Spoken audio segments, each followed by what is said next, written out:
Uno. Hola, nuevamente aquí con ustedes. Qué bueno que están sintonizándonos en este análisis bíblico. Gracias por estar aquí. Es un tiempo tal vez que muchos pueden estar en casa, en familia, y qué hermoso que podamos meditar en los acontecimientos milagrosos, sobrenaturales que rodean cuando se anuncia en la Biblia que Dios se hizo hombre. Y bueno, coincidí que traje la misma camisa de la semana pasada, de la sesión pasada, ¿verdad? Bienvenido, Sergio. Y tenemos aquí a Ofir secuestrado semana tras semana. Literalmente ya está haciendo raíces aquí en esta zona. Mi casa es aquí también. Vamos a hacer una oficina que diga Santísimo Ofir. No. Bienvenido, Ofir. Gracias, pastor, gracias por la invitación. Y creo que va a ser un análisis. Yo digo que todos han estado súper impresionantes, pero va a ser un análisis muy especial, porque vamos a hablar de los milagros que suceden cuando pastores y magos vienen a reconocer a Jesús. Así que tienes el tiempo ahorita que está iniciando de copiar el link, mandarlo a varias personas, contactos tuyos. Y bueno, cada ocasión que es la transmisión del análisis, háblale a personas para que sea un medio por el cual tú les compartes y luego platicas del análisis con ellos. Vamos a iniciar donde nos quedamos en la sesión pasada. Iniciando un año nuevo también. Ay, pues feliz año. Feliz año, mi queridísimo. Me invitas a la rosca, No te hagas rosca, Ofir, me invitas a la rosca, Ok, entonces vamos a terminar vamos a comenzar donde terminamos, en Lucas capítulo 2, donde dice la escritura que María dio a luz a su hijo primogénito, verso 7, lo envolvió en pañales, lo acostó en un pesebre porque no había lugar para ellos en el mesón. Y si yo recuerdo bien, esa parte no la leyó Sergio, o no la leyó Ofir. Así que esta la lees tú, Sergio, del versículo 8 al versículo 20. Muy bien. Dice la Biblia: había pastores en la misma región que velaban y guardaban las vigilias de la noche sobre su rebaño. Y aquí se les presentó un ángel del Señor, y la gloria del Señor los rodeó de resplandor. Y tuvieron gran temor. Pero el ángel les dijo: no teman, porque aquí les doy nuevas de gran gozo que serán para todo el pueblo, que les ha nacido hoy en la ciudad de David un Salvador, que es Cristo el Señor. Esto les servirá de señal: hallarán al niño envuelto en pañales, acostado en un pesebre. Y repentinamente apareció con el ángel una multitud de las huestes celestiales que alababan a Dios y decían: gloria a Dios en las alturas, y en la tierra paz, buena voluntad para con los hombres. Sucedió que cuando los ángeles se fueron de ellos al cielo, los pastores se dijeron unos a otros: pasemos pues hasta Belén y veamos esto que ha sucedido y que el Señor nos ha manifestado. Vinieron pues apresuradamente y hallaron a María y a José y al niño acostado en el pesebre. Y al verlo, dieron a conocer lo que se les había dicho acerca del niño. Y todos los que oyeron se maravillaron de lo que los pastores les decían. Pero María guardaba todas estas cosas, meditándolas en su corazón. Y volvieron los pastores glorificando y alabando a Dios por todas las cosas que habían oído y visto, como se les había dicho. Pues para todos los que saben aquí en Trigo y Miel ya, o los que nos han acompañado varias sesiones, 1, 2, 3, ¡ay, jole! Porque este pasaje derriba por tierra. Creo que estoy buscando yo aquí en la Biblia, Ofir, ¿dónde están los magos? ¿Dónde están los magos? Porque la gente pone un nacimiento evocando el nacimiento de Jesús, lo cual es hermoso, y hay concursos de nacimiento, pero los únicos que encontraron en el pesebre a Jesús fueron los pastores. Y ahorita, si quieren, más al ratito en el análisis vamos a ir a donde están los magos viniendo con Jesús, y eso está totalmente distante. Es como decir un acontecimiento cuando la independencia y la revolución, pues son dos acontecimientos muy importantes en México, pero casi 100 años de distancia. Sí, sería casi como juntar a Francisco y Madero con Hidalgo y Costilla, ¿no? O sea, que nada que ver en cuestión de… Los dos son personas trascendentes en la historia de México, pero no son contemporáneos de un evento en específico, ¿no? Los ángeles, un ángel le anuncia a los pastores. Allá el rey Herodes recibe a los magos, está el sumo sacerdote están los escribas, que son personas muy preparadas, que tienen una profesión sagrada de transcribir la Biblia. Están los fariseos, los saduceos, pero no les anuncia ningún ángel a ellos que nace Jesús, a los pastores.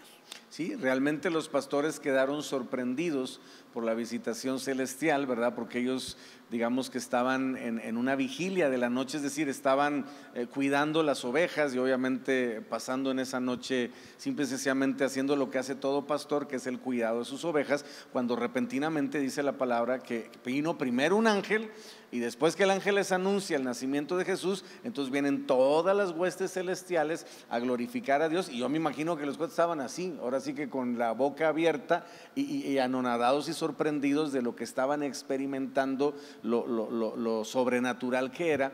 Y obviamente ninguno en su sano juicio se iba a quedar así que como que bueno, no, nos dijeron tenemos que ir a ver y tenemos que ir a comprobar todo lo que este ángel y todas estas multitudes nos han dicho o hemos visto, y vamos a comprobar el nacimiento de Jesús, porque aquí les especifica quién es Jesús. Dice, les ha nacido un Salvador, que es Cristo. Recordemos que Cristo significa el ungido, el Mesías, que ¿verdad? Lo estaban esperando los judíos. Que obviamente ellos entendían, cuando dijeron que es Cristo, pues los pastores entendieron que se refería al Mesías que ellos estaban esperando por generaciones, ¿no? Y les habla de la señal, y ahí en la señal deja claramente Ofir, sí. Felipe, dice, hallarán al niño envuelto en pañales acostado en un pesebre. No dicen hallarán al niño y una bandota de testigos y de los primeros testigos, bíblicamente hablando, que llegaron al pesebre, o los testigos que llegaron al pesebre fueron los pastores. ¿Por qué pastores, Ofir?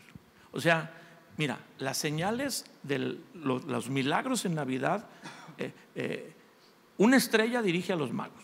Los magos le dan testimonio a Herodes. Ese cuate tuvo la oportunidad de ir a adorar a Jesús y no la aprovechó. Pero bueno,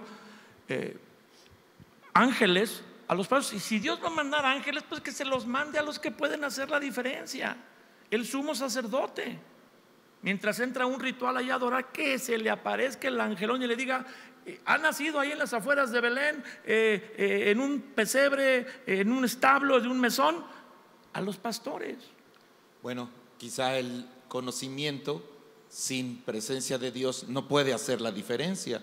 Todos ellos tienen el conocimiento, pero no tienen el entendimiento porque no se les ha revelado nada. Y es maravilloso ver cómo todo lo que se celebra se fortalece y cómo es imperativo que haya ángeles cantando y adorando y celebrando el nacimiento de Jesucristo, solo para que entendamos qué poderoso es celebrar cada vida que nace de nuevo, y cada persona que nace debe de ser celebrada como nunca. Y que Jesús dijo que los ángeles hacen fiesta, o en el cielo hay fiesta, cuando un pecador se arrepiente, evocando esta misma como similitud, sí. Estos ángeles gozándose, celebrando la gloria de Dios, alumbrando a los pastores, porque nace el Señor. Pero cuando nace en una vida, Jesús dice que hay fiesta en el cielo. Y básicamente creo que esa es la esencia, no solamente de lo que se ha venido hablando sobre la Navidad, pero es la esencia de la adoración.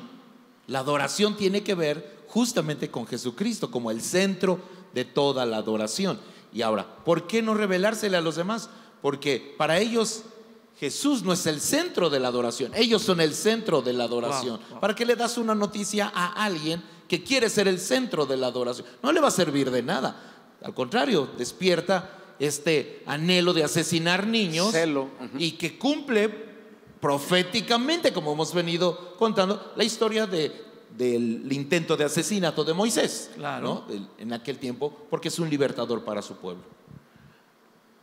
Los ángeles, el pesebre, el milagro en Navidad. Los pastores están pastoreando ovejas en la vigilia de la noche, ¿lo leías?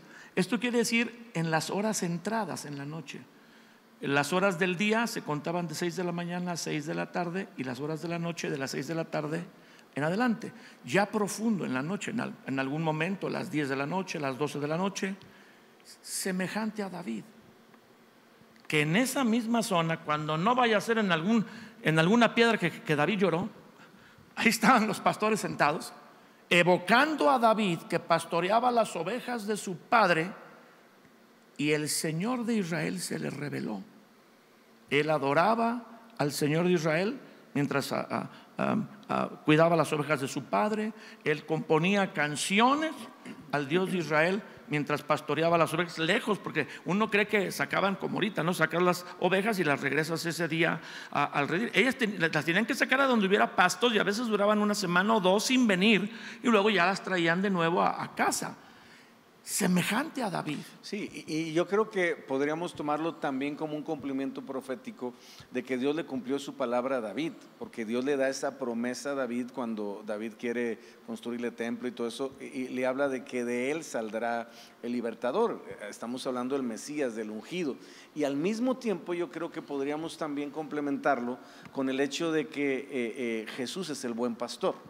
Es el todo pastor eso está de ahí, pastores, ¿no? Se les anuncia a los pastores que nació el buen pastor, el que va a ser pastor de los pastores, ¿no? Entonces creo que tiene su simbología profética, o su razón de ser proféticamente hablando, por David, que fue el pastor al que Dios se le reveló y lo convirtió en un hombre conforme a su corazón, y el ascendiente, o sea, de ahí empieza, vamos a decirlo así, todos los reyes a generar un linaje hasta el nacimiento de Jesús, y por la cuestión de lo que dice Juan 10, ¿no? Yo soy el buen pastor, y el buen pastor da su vida por las ovejas. Entonces, si nace el buen pastor, el príncipe de los pastores, obvio es que se les comunique a los pastores, por el oficio, por la función. Tiene mucho sentido para entender por qué, junto con lo que decía Ofir, ¿no? O sea, el pastor tiene ese entendimiento de lo que es un rebaño, lo que es una oveja, que Jesús también es, como ya vimos, nace en un pesebre porque es el Cordero de Dios,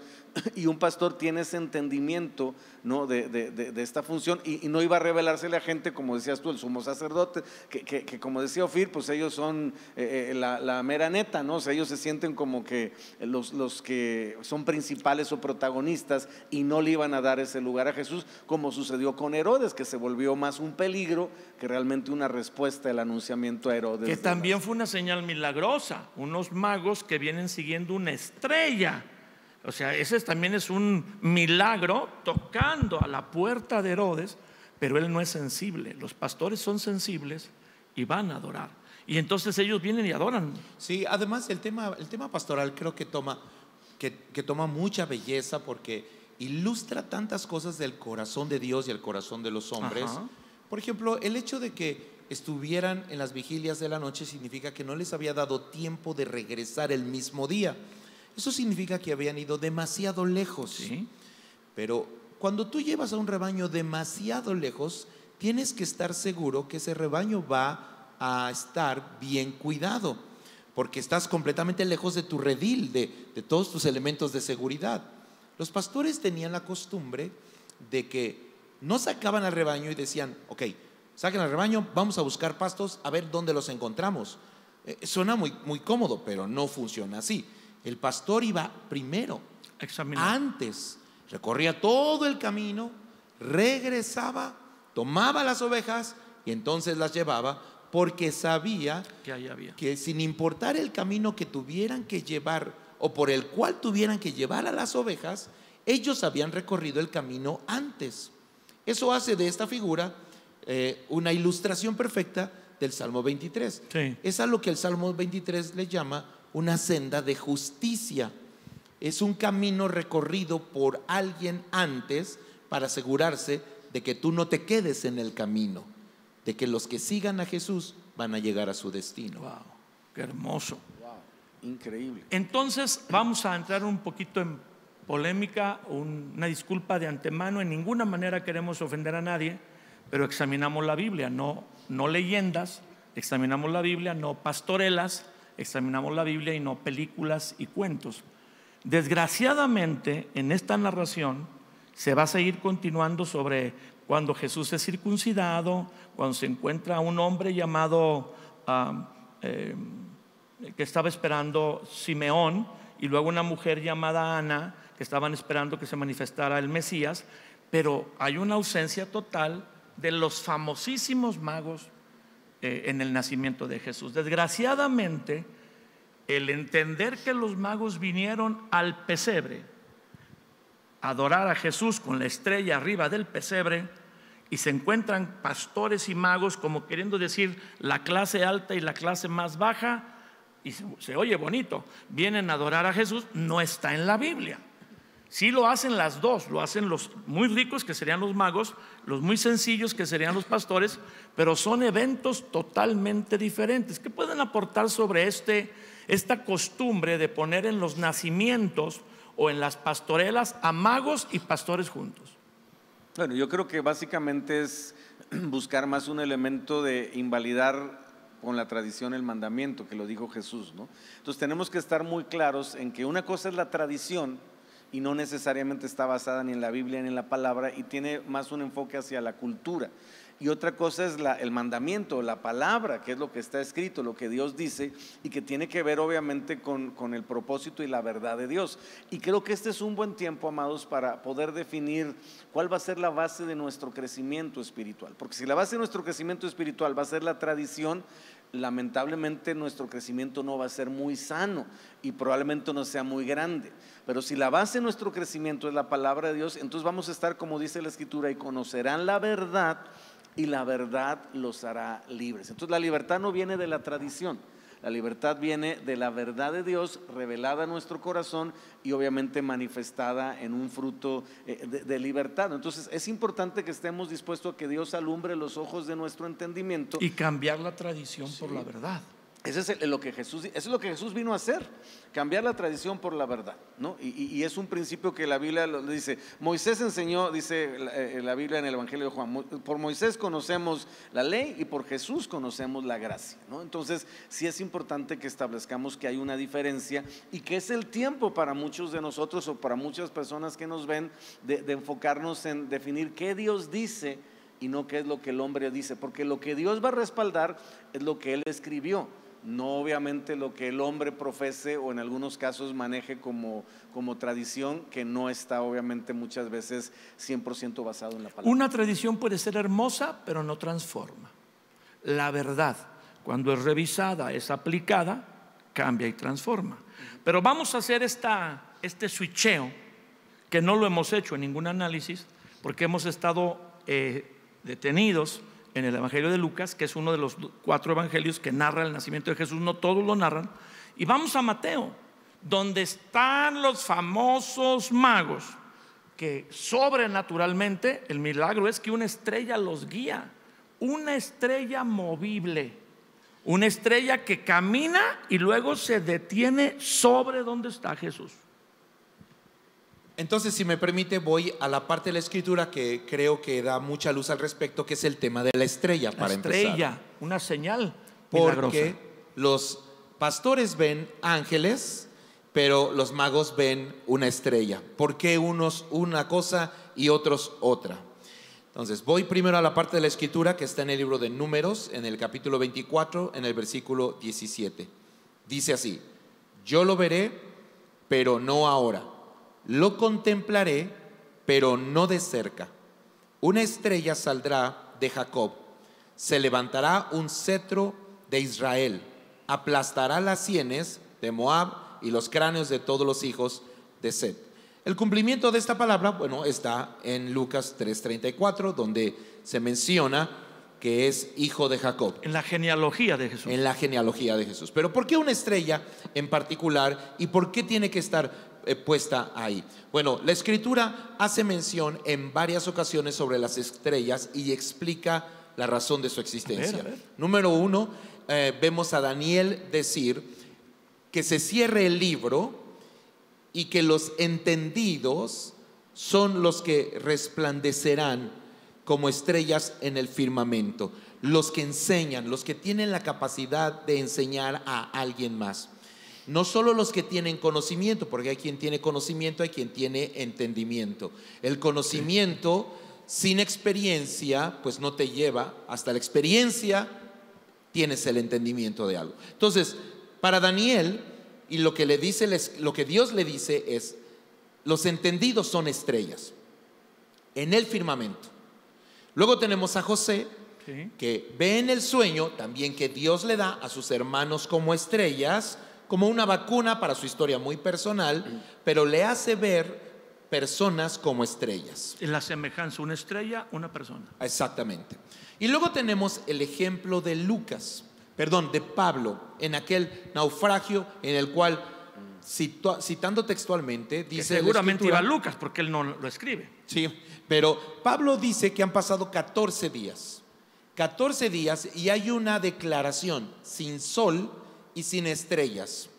Y estas dos cosas juntas, dice la Escritura, que al no ver sol y no ver estrellas, se dan por perdidos, se dan por vencidos. En el naufragio, porque las estrellas sirven para direccionar, orientarse. navegar. Entonces, si no tienes el sol, si no puedes ver el sol, que para la Escritura es Dios, el sol de justicia, y las estrellas, que son los entendidos, como Dios le dice a Daniel, el mundo que no pone sus ojos en Dios o que no escucha a los entendidos va a estar desorientado y va a quedar a la deriva.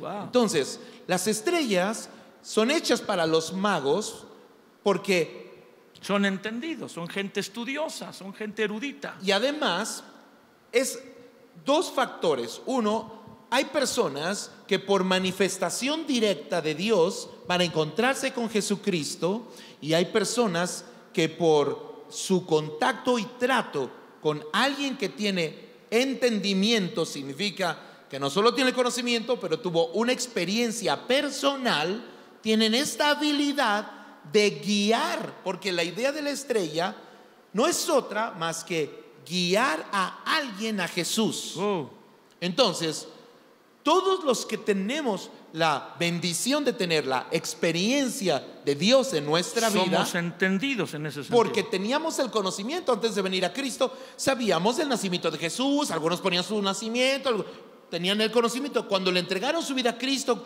cuando Jesús nació de nuevo en ellos, entonces tuvimos entendimiento. Por eso leíamos la Biblia antes y después y la vemos completamente diferente, porque tenemos entendimiento, el autor vive dentro de nosotros. Entonces nos convertimos en estrellas. Pero siempre el deseo de Dios es comunicar a otros que Él puede nacer. ¿Y dónde está Jesús? ¿Dónde está Jesús? Básicamente, los que tenemos experiencia con Jesús nos convertimos en estrellas, de acuerdo a Daniel, de acuerdo a José, de acuerdo a Pablo. Que a mi criterio sería más la forma en que Dios actúa. Si Dios se revela personalmente a algunos, que sería la manifestación de los ángeles a los pastores, pero la mayoría de las veces los que han tenido un encuentro con Jesús son los que dirigen, animan, ayudan a otros a encontrar a Jesús. Si tomamos en consideración además que los fariseos jamás iban a venir a enseñarle a los pastores, le pudieron enseñar a Herodes, pero a los pastores jamás.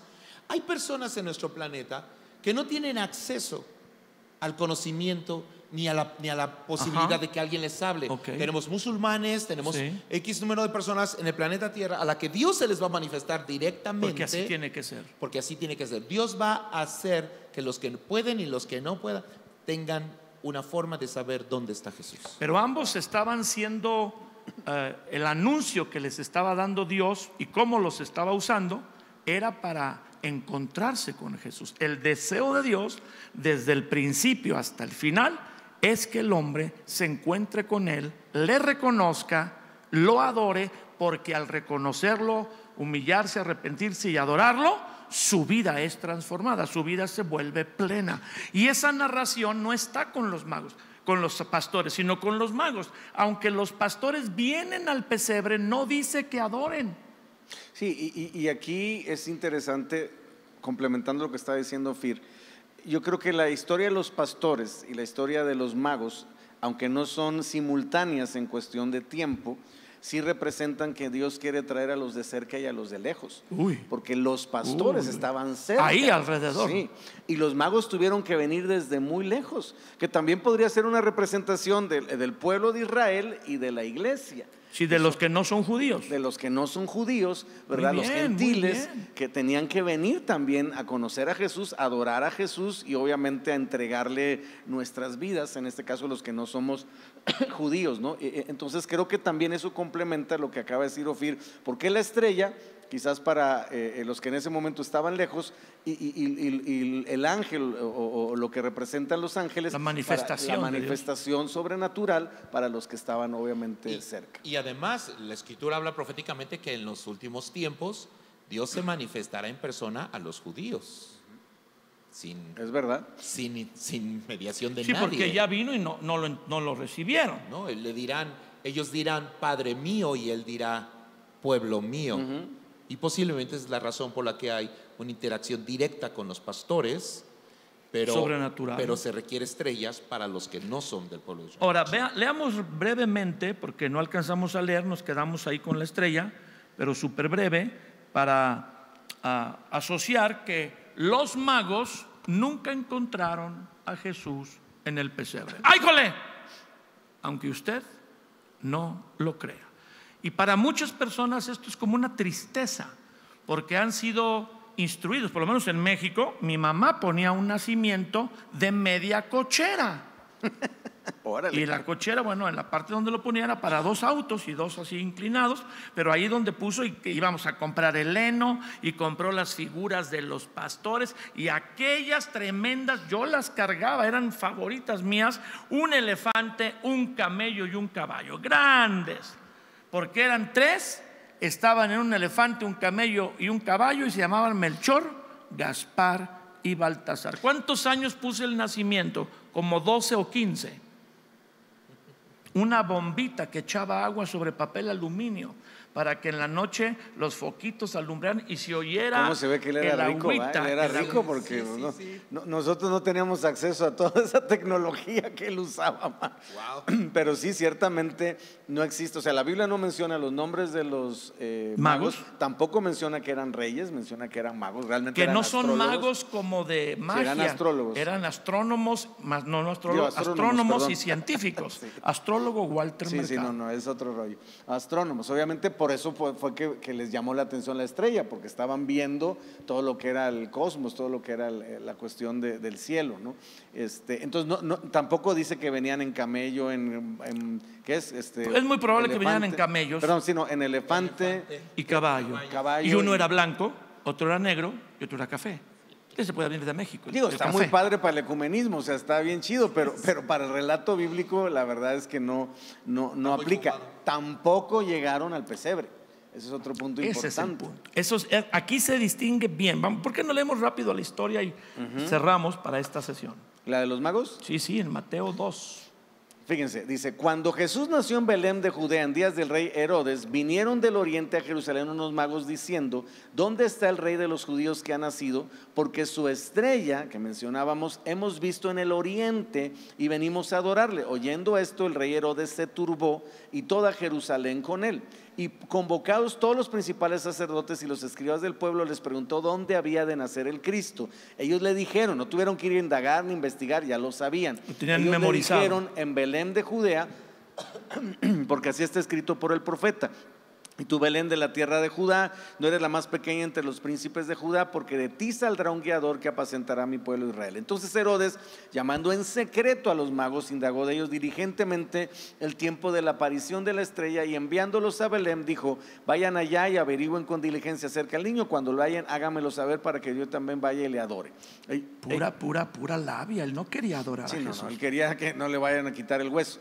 Ellos, habiendo oído al rey, se fueron, y aquí la estrella que habían visto en el oriente iba delante de ellos hasta que llegando se detuvo sobre donde estaba el niño. Una estrella que se detiene. Eso sí está cañón. Y al ver la estrella, dice, se regocijaron con muy grande gozo, y al entrar en la casa, ojo, al entrar en la casa, vieron al niño con su madre María, y postrándose lo adoraron, y abriendo sus tesoros le ofrecieron presentes, oro, incienso y mirra. Y junto con los pastores cantaban. No, Felipe, eso no dice ahí. Eso lo quieren meter en algunas Biblias, porque aquí no está. Que por cierto, ese es otro argumento interesante de por qué Jesús no era pobre. Le ofrecieron oro, incienso y mirra, que eran cosas muy valiosas, ¿no? Eran como monedas de intercambio, en especie, el oro obviamente, pero la mirra y el incienso eran especies de intercambio. Sí, entonces, y luego dices, y al final, siendo avisados por revelación en sueños que no volviesen a Herodes, regresaron a su tierra por otro camino. Entonces, pues bueno, aquí claramente yo enfatizaría esa parte donde dice que entraron en la casa, ¿no? No dice que entraron en el establo, no dice que entraron al pesebre, no dice que vieron a los pastores, no dice que acababa de nacer Jesús. Creo que la confusión está en el verso 1 y 2, cuando dice: cuando Jesús nació en Belén de Judea, en días del rey Herodes, vinieron del oriente a Jerusalén unos magos. Entonces, como también en el pasaje de Lucas dice que cuando nace en Belén de Judea, asocian la zona geográfica con el tiempo cronológico, lo cual es el error. La zona es la misma, siguen en Belén. Siguen en Belén, no han regresado a Nazaret, vinieron de Nazaret por el censo y el empadronamiento hasta Belén y no se movieron de Belén, porque nos faltó leer en Lucas que una mujer llamada Ana y un hombre llamado Simeón profetizaron del que estaba naciendo y lo presentaron en el templo. Pues Belén estaba a 11 kilómetros, lo llevaron a presentar, se encontraron a Simeón, se encontraron a Ana. No regresan a Nazaret, y en esa época en que nació y están en Belén, ya en una casa, llegan los magos, entre los 6 meses y año y medio. ¿Por qué decimos que 6 meses o año y medio, Pastor Ofir? No sé, usted dígame. Ay, híjole, porque cuando Herodes se ve burlado, que los magos no le vienen a decir dónde lo encontraron, manda matar a los niños de 2 años hacia abajo, claro, porque les preguntó a los magos cuándo habían visto la estrella. Te interrumpí. No.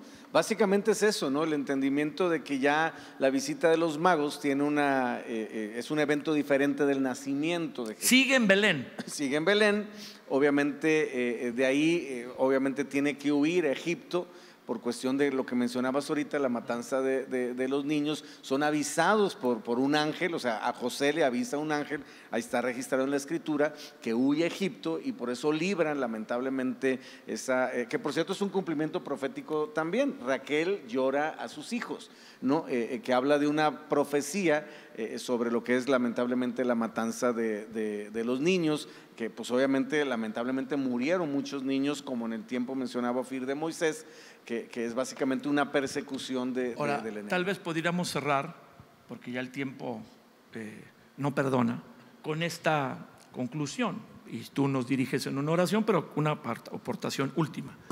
Los entendidos, los que ya han tenido un encuentro con Jesús, la Biblia los define como estrellas que deben resplandecer, y aquí en el pasaje de Mateo, esta estrella es resplandeciente, guía a los magos o científicos eruditos del oriente que vienen buscando al rey que anuncia esa estrella, porque habían leído la misma profecía de Números.